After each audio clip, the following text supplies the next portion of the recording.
இயேசுவின் நாமத்தினாலே இந்த தியான பகுதிக்கு உங்களை வரவேற்கிறேன்.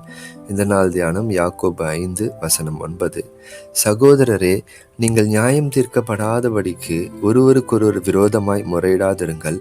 இதோ நியாயாதிபதி வாசற்படியில் நிற்கிறார். அதாவது யாக்கோபு கிறிஸ்தவர்களுக்கு, சகோதரர்களுக்கு எழுதுகிறாரு. அப்போ ஒருத்தருக்கு ஒருத்தர் விரோதமாக குற்றம் சாட்டிக்கிட்டு இருக்காதீங்க, கம்ப்ளைண்ட் பண்ணிட்டு இருக்காதீங்க, முறையிடாதீங்க, முறுமுறுக்காதீங்க அப்படின்னு சொல்றாரு. அதை சொல்லிட்டு சொல்றாரு, ஏன் அப்படி சொல்றாரு அப்படின்னா, இதோ நியாயாதிபதி வாசற்படியில் நிற்கிறார். என்ன நடக்கும் அப்படின்னா, அவர் நியாயம் தீர்க்க வருகிறார். அவர் நியாயம் தீர்க்க வரும் பொழுது நம்மள யாரு குற்றமற்றவனாய் காணப்பட முடியும்? நாம யோவான் 8வது அதிகாரத்துல வாசிக்கிறோம். விபச்சாரத்துல கையும் மெய்யுமாய் ஒரு ஸ்திரியை பிடிச்சிட்டு வராங்க. அவர் ஆண்டவர்கிட்ட கொண்டு வந்து, இப்படிப்பட்ட ஸ்திரியை கல்லெறிந்து கொல்ல வேண்டுமே ஆண்டவரே, நீங்க என்ன சொல்கிறீங்கன்னு கேட்குறாங்க. அப்போ இயேசு ஒரே வார்த்தை சொல்றாரு, உங்களில பாவம் செய்யாதவன் எவனோ அவன் இவள் மீது முதல் கல்லை எறியட்டும் என்றார். ஒண்ணுமே பேச முடியல. இன்னைக்கு அதே கேள்வியை ஆண்டவர் நம்மளை பார்த்து கேட்கிறாரு.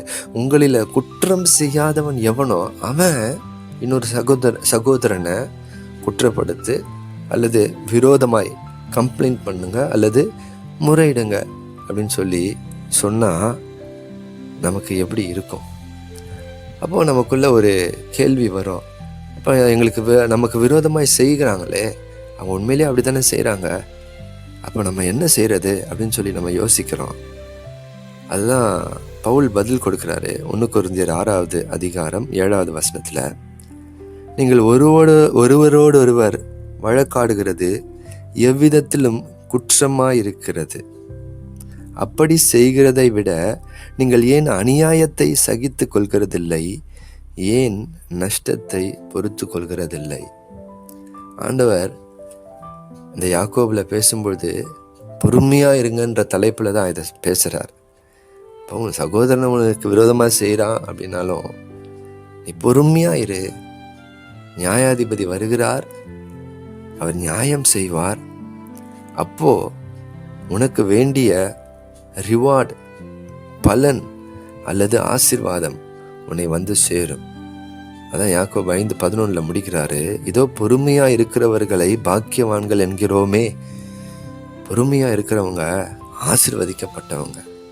பொறுமையா இருக்கிறவங்களுக்காக கர்த்தர் வழக்காடுவார். பொறுமையா இருக்கிறவங்களுக்காக தேவன் இரக்கம் பாராட்டுவார்.